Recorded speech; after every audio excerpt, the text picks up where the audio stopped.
Traders, मेरा नाम है आमिर और आप देख रहे हैं कनेक्ट विद ट्रेडिंग चैनल। तो आज बेसिकली मैंने 11,500 का प्रॉफिट बुक किया है। बेसिकली आज मैंने ऑप्शन बाइंग किया क्योंकि मुझे एक अपॉर्चुनिटी दिख रहा था मार्केट में कि आज शायद मार्केट में अच्छा फॉल आएगा, और आया भी। सेकेंड हाफ में मार्केट फिर यू टर्न चले गया। तो हम लोग डिस्कस करते हैं कहाँ पे मैंने प्रॉफिट बुक किया, कैसे मैंने ट्रेड लिया। तो चार्ट्स में देखते हैं। तो अगर मैं चार्ट्स में देखूँ तो पहले मैं निफ्टी में बताता हूँ कि मैंने निफ्टी में जो ये 6,000 के आसपास है प्रॉफिट, वो कैसे बुक किया। तो निफ्टी में अगर मैं देखूंगा तो मैंने ये ट्रेंड लाइन ऑलरेडी बना के रखी थी यहाँ पे। मैंने सोच के रखा था कि कल पूरा मार्केट साइडवेज था, कंसोलिडेट किया, तो आई वॉज थिंकिंग कि आइधर यहाँ पे ब्रेकआउट आए तो एक अच्छा मूव आएगा ऊपर साइड, या तो ब्रेक डाउन आ जाए। तो मैंने सोच के रखा था कि मार्केट में ब्रेक डाउन आएगा तो फिर फिबोनाची के लेवल के थ्रू मैं ट्रेड लूँगा। तो फिर निफ्टी में कैसे हुआ, मैंने यहाँ पे टॉप से बॉटम तक, बॉटम से लेकर टॉप तक मैंने एक फिबोनाची लेवल बना के रखा। देखो फिबोनाची बहुत इंपॉर्टेंट होता है, अगर इसमें तुम माहिर हो गए तो बहुत पैसे बनने के चांसेस होते हैं। तो फिबोनाची लेवल बहुत हेल्प करता है कि कहाँ पे ट्रेड है को एग्जीक्यूट करना चाहिए, कहाँ पे ट्रेड लेना चाहिए। तो जब ये फर्स्ट ब्रेकडाउन आया तो मैंने कुछ नहीं किया, मैं वेट कर रहा था कि कुछ और हुए एक्शंस हुए। तो यहाँ पे जब ऊपर गया मार्केट तो आई वॉज होपिंग कि ये लेवल को ब्रेक हो जाए, और ये लेवल ब्रेक होने के बाद मार्केट में कोई एंट्री बने। तो जब मार्केट में ये ब्रेक हुआ तो मैं वेट कर रहा था कि रिटेस्ट हो जाए, तो रिटेस्ट होने के बाद मैं ट्रेड लूँगा। तो जब मार्केट में ये देखिए यहाँ पे एक रिटेस्ट आया, मैंने एग्जैक्टली यहाँ पर ही ट्रेड ले लिया, यहाँ पे। तो ये रिटेस्ट पे मैंने ट्रेड लिया और ये मेरा टारगेट था, और यहाँ पे मेरा टारगेट इजीली अचीव हो गया। ये पूरा मतलब 45 मिनट्स में मैंने अपना टारगेट अचीव कर लिया, और उसके बाद मैंने एग्जैक्टली एग्जिट कर दिया। आई वॉज होपिंग कि यहाँ पे एक और एक डाउनफॉल आए, फिर रिटेस्ट आए तो मैं ट्रेड लूँगा, वरना नहीं लूँगा। तो ये मेरा पहला था। फिर निफ्टी में मैंने 6,000 के आसपास प्रॉफिट बुक किया। अब आते हैं बैंक निफ्टी में। तो बैंक निफ्टी में भी सिमिलरली ऐसा ही था। अगर बैंक निफ्टी में देखेंगे तो ये बड़ी सी पहले ही 15 मिनट की कैंडल में बड़ा डाउनफॉल आया, तो इतने बड़ी पॉइंट्स का तो डाउनफॉल आया। तो मैं बैठा था कि मैं सोचा था कि अभी यहाँ पे ट्रेड कैसे लेंगे। तो बेसिकली मैंने यहाँ पे भी फिबोनाची लेवल के हिसाब से ट्रेड लिया। बॉटम से लेकर टॉप तक अगर मैं लगाता हूँ यहाँ पे, तो ये देखिए ट्रेडर्स। तो जब जब ये यहाँ पे ब्रेक डाउन आया, बेसिकली मैंने यहाँ पर ही ट्रेड ले लिया था कि मेरे को लग रहा था कि यहाँ से मार्केट घूम जाएगा, क्योंकि यहाँ पे मैंने एक सोचा था कि यहाँ से मार्केट एक बार गया है, दूसरी बार गया है और इसको रजिस्ट कर रहा है। तो मैंने सोच लिया था कि यहाँ पे शायद मार्केट अब इसके ऊपर नहीं जाएगा। तो इसलिए मेरा बैंक निफ्टी में ज़्यादा प्रॉफिट है, निफ्टी में कम प्रॉफिट है। तो यहाँ पे मैंने जब ट्रेड लिया तो मैंने इसके ऊपर का एसएल डाल दिया था। तो ईज़िली यहाँ पे इसके बाद भी यहाँ पे मार्केट में अच्छा फॉल आया, और 0.68 से हमेशा मार्केट यूटर्न मारता है। इतना बड़ा यूटर्न मारेगा मैंने ये सोचा नहीं था, बट मारा यूटर्न। मतलब मैंने सोचा था कि यहाँ से मार्केट नीचे चले जाएगा, तो मैंने एक ट्रेड लिया निफ्टी में, बट मेरा ऐसे हिट हो गया। ठीक है, कोई नहीं।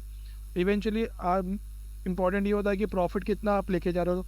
मैंने प्रॉफिट 11,500 किया, जो बेसिकली मेरे लिए तो बहुत अच्छा है। तो अभी हम लोग कल का डिस्कस करते हैं, कल मार्केट कैसे बिहेव कर सकता है।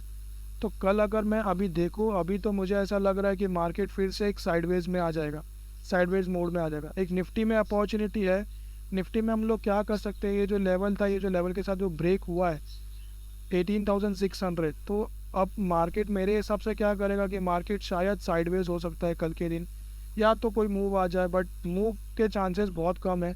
अगर बैंक निफ्टी 44,000 के नीचे होता तो मैं कंसिडर कर सकता था कि शायद कल मार्केट अच्छा मूव आए। बट डे एंड पे जो मार्केट ने ऊपर गया है 44,000 के ऊपर, तो बहुत बेसिकली जिस लोगों ने 44,000 को सेल किया रहेगा वो ट्रैप हो चुके हैं अभी। 44,000 का कॉल जो लोगों ने डे एंड पे सेल किया रहेगा वो ट्रैप हो चुके हैं। अब निफ्टी में मुझे ऐसा देख के लग रहा है कि अभी भी यहाँ पे जो 18,600 के जो जो लोगों ने सेल किया था वो अभी भी वैलिड है, क्योंकि अभी भी वो मार्केट उसके नीचे ये जो ब्रेकडाउन आया था।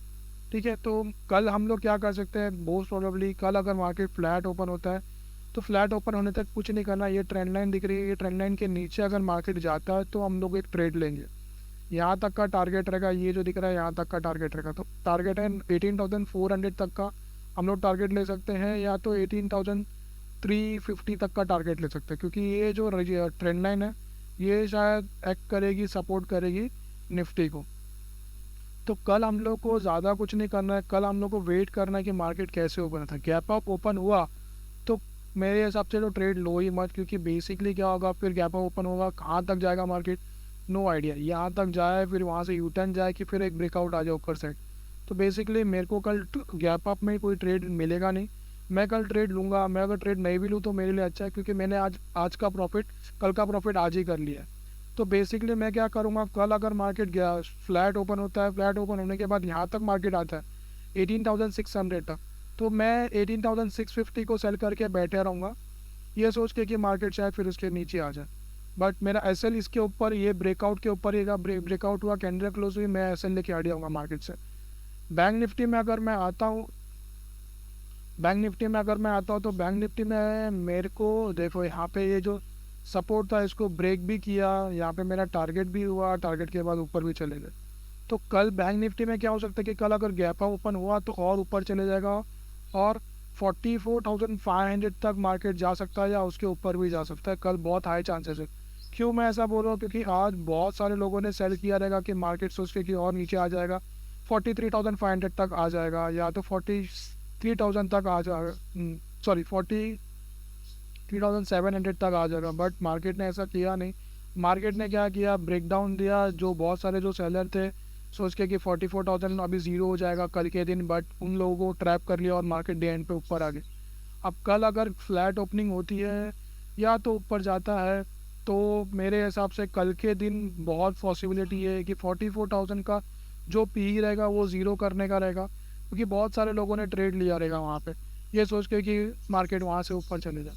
तो मेरा प्लानिंग कल बैंक निफ्टी में ये हो सकता है कि कल अगर नीचे जाता है तो ये सपोर्ट है 44,000 का, एक तो साइकोलॉजिकल सपोर्ट रहेगा, ऊपर से मैं कहूँ तो एक ऑप्शन सेलिंग के हिसाब से कि 44,000 पे बहुत सारे सेलर हैवी हो जाएंगे, मतलब लाइक कॉलिंग की साइड, कि सॉरी पुट के साइड, क्योंकि अब यहाँ पे जो ट्रैपिंग हुआ है तो देखना होगा कि अगर कल मार्केट गैप डाउन ओपन होता है तो कुछ नहीं, अपने को रिटेस्ट का वेट करना है, और रिटेस्ट के बाद 44,200 की पी को सेल करना है, सॉरी कॉल को सेल करना है, क्योंकि फिर शायद मार्केट नीचे आ जाए। ठीक है, तो वेट एंड वॉच का गेम रहेगा कल का। अगर फ्लैट ओपन होता है तो बेसिकली मेरे हिसाब से क्या रहेगा बेस्ट अपॉर्चुनिटी वाले में, 44,000 का कॉल को, सॉरी पुट को सेल कर दो, और 44,500 का कॉल को सेल कर दो, क्योंकि कल मार्केट शायद 500 के बीच में ही रह जाए। तो फ्रेंड्स, मेरे हिसाब से कल की जो पोजीशन है फिर से लो रखो, अपने पैसे को बचा के रखो, अच्छा ट्रेड मिलेगा तभी ट्रेड लो, अननेसेसरी कोई ट्रेड मत लो। तो आज के लिए इतना ही friends. Don't forget to like my video, subscribe my channel, share with in your friends. Thank you for watching, will see you next time.